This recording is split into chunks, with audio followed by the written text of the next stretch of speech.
As I promised last time, we are now raising the question, what is a religious belief? And once we get a clear definition of that, I think it will be a lot clearer to you how it impacts theories of reality. And that's going to be our claim that it does. And so making God the religious belief that controls the theory of reality ends up with a very different theory of reality. So what is a religious belief? How do we know whether we're looking at a religious belief? Take, for example, the belief that Friday will be payday. There was an ice age about 13,000 years ago. Last summer was unusually warm, and 1 + 2 + 3 + 4 = 10. Probably none of those sound like religious beliefs to you. But to the ancient Pythagoreans, remember them from last time? 1 + 2 + 3 + 4 = 10 was a religious truth because numbers were divine and they made everything what they are. So the same belief can be religious to one person and not to another. I think 1 + 2 + 3 + 4 makes 10, but I am not inclined to think that that's what hangs the whole of creation together, let alone that I should worship it. And I don't worship it. Okay. So let's ask ourselves, what is it that's essential to a religious belief? I'm not trying to define the whole of religion, just belief. What makes a belief religious? And when I was first assigned to teach comparative religion, I decided to see what the scholars had to say. And I went around to different libraries. I filled the trunk of my car with book after book after book on comparative religion, just to read the introduction. How does the author define the field? And I found that if you go way back toward the beginning of the 20th century, they offered specific definitions, most of which sounded wrong to me. It sounded as though they covered some religions but not others. And then some other definitions covered all religions, but it also covered playing golf or something like that. And then when I came up to about the middle of the last century, I found that most of the scholars agreed that none of those proposed definitions worked, and so they then went to the view that it can't be defined, that religious belief is like pornography. We know it when we see it, but we can't define it, which is not very helpful. And then after that, you got books where the introduction said things like, well, tee-hee, we don't know what it is, but here's another book on it, and I failed to find that funny. We need to know what it is, or we don't know that the book's on it. So I reflected more about the major world religions, and then about a lot of the ancient myths that I had read that were religious. I looked into all the different tribal religions in Africa and the South Pacific, and the Eddas of Iceland, and all kinds of stuff, and it began to dawn on me that there was something they all had in common. What they all had in common was that they all regarded something as the self-existent reality that generates everything else. I mentioned this last lecture. The self-existent reality, the reality that doesn't depend on anything, but everything else depends on it. Of course, Christians say that's God. And Romans 1 says that people either have the true God or a false one. They put something else in that slot of being what it is everything else depends on. And as we noticed last time, Pythagoras and the boys put numbers, and materialists put the purely physical matter. And Plato had his perfections plus matter. And there are lots of mix and match combinations. But let's put this down then. Let's see what we can do. A belief is religious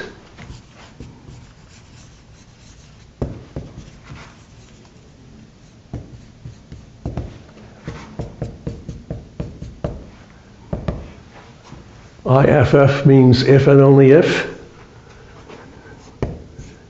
Okay. It is a belief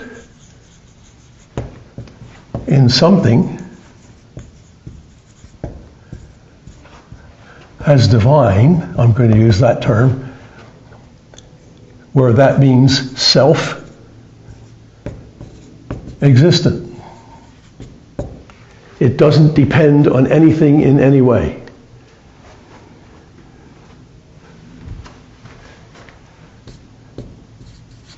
Okay, It's a belief in something as the self-existent reality on which everything else depends, or, now that's not the only thing it can make it religious. It is a belief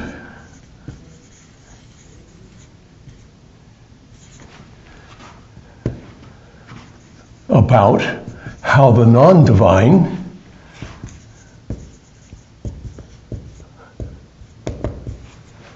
depends on the divine,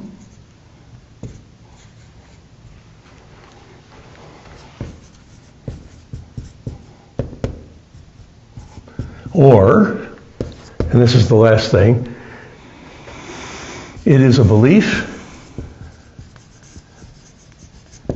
about how humans can stand in proper relation to the divine. So think about how Christianity does this. It's a belief about what is self-existent, God. A belief about how the non-divine depends on the divine. God called the universe into existence out of nothing. That's how. 3, it's a belief about how humans can stand in proper relation to the divine. How's that? That's what we call God's plan of salvation. Through Jesus Christ, we approach the divine. We make use of his offer of love, forgiveness, and everlasting life. And I have to add one more thing, and that goes like this, let's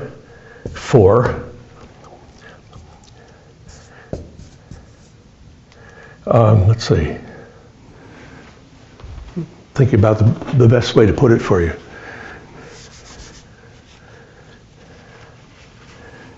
Where divine means self-existent,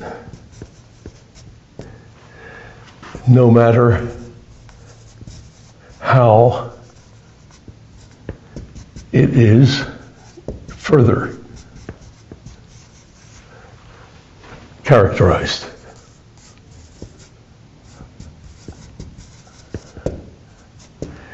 In other words, when people regard something else other than God as the self-existent reality on which all depends, they have an alternative God. They have an alternative divinity, and one that Christians are not hesitant to say is false. So this covers the heart of religious belief, also how the non-divine depends upon the divine, and then number 3, that's what we usually think of as religion. How do humans come to stand in proper relation to the divine? That doesn't always have to include worship. Let's get that straight right away. There are religions in which there is no worship. Brahmin Hinduism, Theravada Buddhism, Shinto. There are a number of religions in which there's no worship. So worship doesn't characterize a belief as religious. It's not that a belief is religious if it generates worship or it inspires that kind of reaction. It may, in fact, teach that it's wrong to do that, which Theravada Buddhism would. It's not religious because it's a belief in a supreme being. That doesn't work either. Once again, Brahmin Hinduism and Theravada Buddhism don't believe there is a supreme being. And many people have called them atheists for that.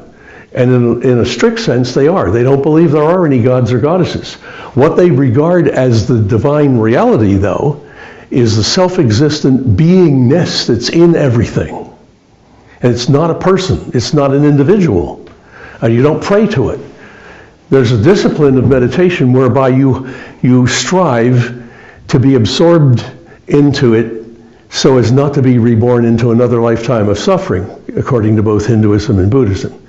But it's not worship, because it's not personal. So that's why I put the last part. No matter how the divine is characterized, in addition to being the self-existent reality that everything else depends on, and that's correct, and it applies to every religion I know of. I haven't been able to find any exception. Now, If this rested on just my reading, I wouldn't be nearly so confident. I could say to you, well, I've never come across it, and I've been reading this stuff for over 50 years. But that wouldn't prove that I had hit it right. However, it turns out there are an awful lot of other people we can add to this list who have investigated this and come to the same definition, or something very close to it. They recognize the self-existence of the divine, and that's what makes it divine. And those people go back to the ancient Greek philosopher Anaximander. Plato and Aristotle believed this definition. It was held all through the Middle Ages. And in the 20th century alone is held by a whole raft of people that you'll find listed in your book, but some of them, in case you know their names already, C.S. Lewis, Paul Tillich, William James, Mircea Eliade, the great comparative religion scholar at Chicago. And I must have 15 names of people, all of whom have different views of religion and hold different positions, but they all see that that's what's going on. Think of it this way. Divinity, according to this, is like an empty slot. It's the slot that's marked under it the self-existent reality that everything else depends on. And people put different things in the slot. Or here's another way to think of it. We have a presidential election, and it's very close, and people disagree on who the president really is. But they don't disagree on what the presidency is.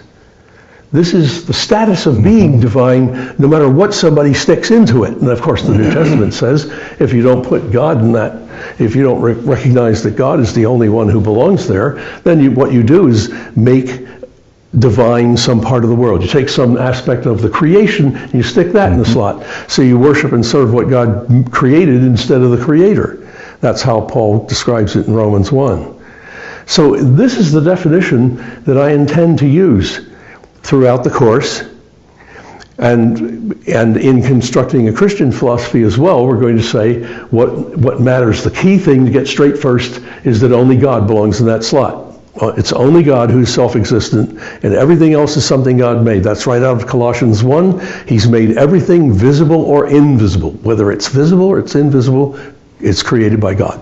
But what I want to do next, if this is clear, is talk about the ways people have thought of the relation between a divinity belief and theorizing about creation, about nature, about the world around us. There are three main ways that people have thought that theory making relates to divinity beliefs, to religious belief. And I'm going to schematize those on the board so that they're clear for you. And then I'm going to propose a different one. And you already know what that is. It's going to be that some divinity or belief or other lies at the root of and is assumed by every theory of reality. Now that's also true for epistemology, but that's not our course right now. We're going to do ontology with that funny nickname of metaphysics. And we're going to do that and see how religious belief impacts that. But let's see first what the options are here.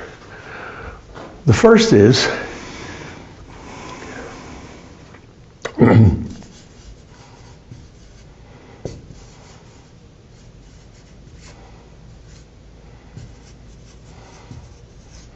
that reason, in its theory-making capacity, makes up a religious theory. This tries to say that divinity beliefs are themselves hypotheses. People look around the world and they say, how do I explain this or that? And they invent God. So reason and theory making is in control. It's neutral. It's the same for all people. It's competent to decide almost anything. And one of the things some people do with their reason is propose divinity beliefs. And this is then a hypothesis. Remember? An educated guess. Do I need to tell you that Christians don't believe that's what it is? I hope not. It's not a guess we made. It's encountering God's reality that that produces belief in Christian. We encounter God in His Word. We encounter God's Spirit among us. Many things happen as answers to prayer and so on. This is experienced. It's not a hypothesis that we invent and propose. But a lot of people insist this is the way it should be seen. There's another view that says, in effect, religious belief is a very odd side of life. Some people have it and some don't.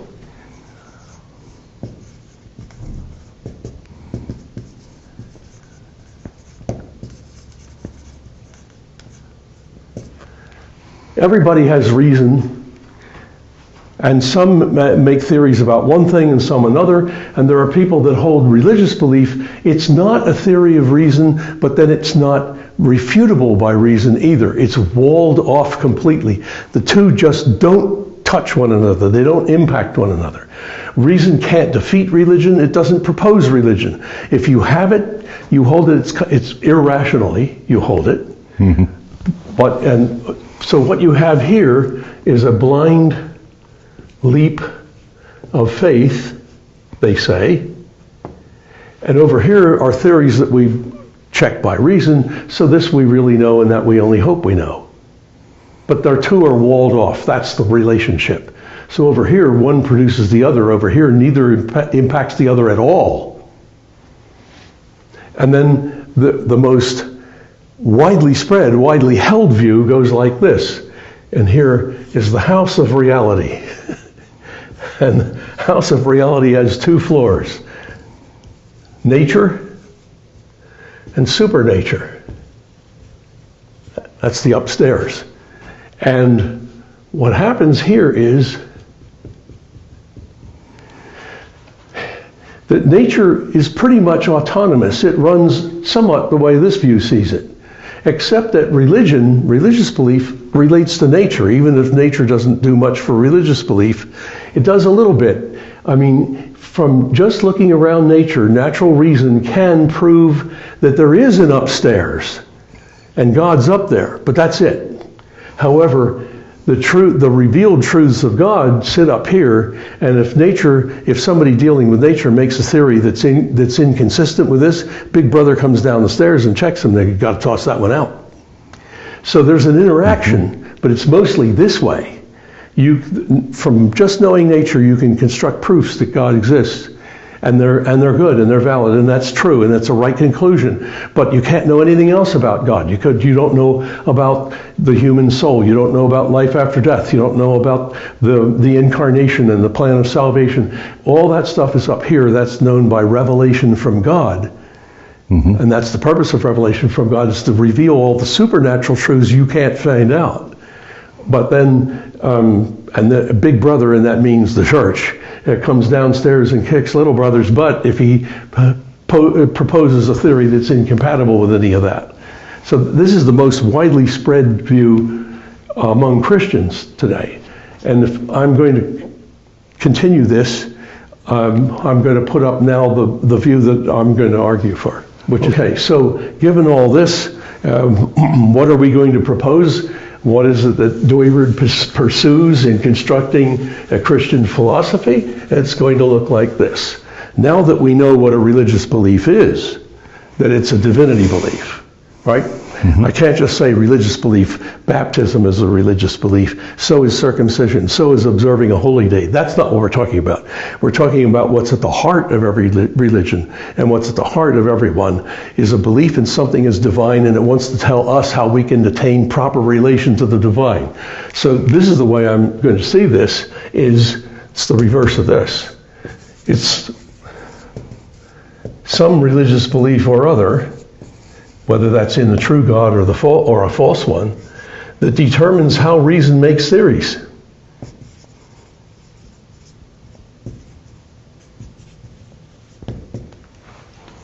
And it's going to do that because putting something other than God in the slot of the uncreated, the creator of all else. Let's see, called it in Taoism, called it the unproduced producer of all else. That's going to make a very big difference to how we do our theories. And I'm going to say this in advance. That does not mean that if you're a Christian and you read the scripture and you pray, you'll think of the hypothesis of atoms.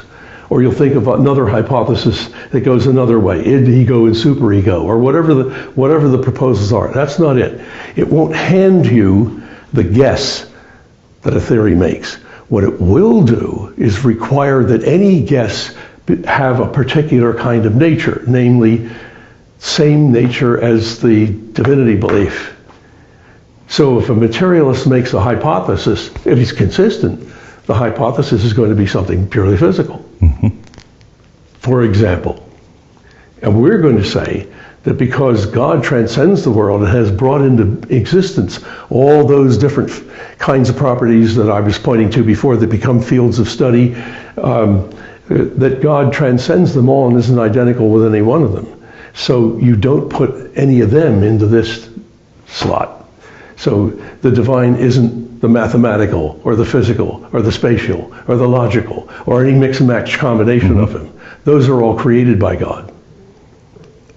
And that's the way it's going to make a very big difference and a big impact. Why don't we stop there for now? Because this is a lot to take in. You've got to think it over.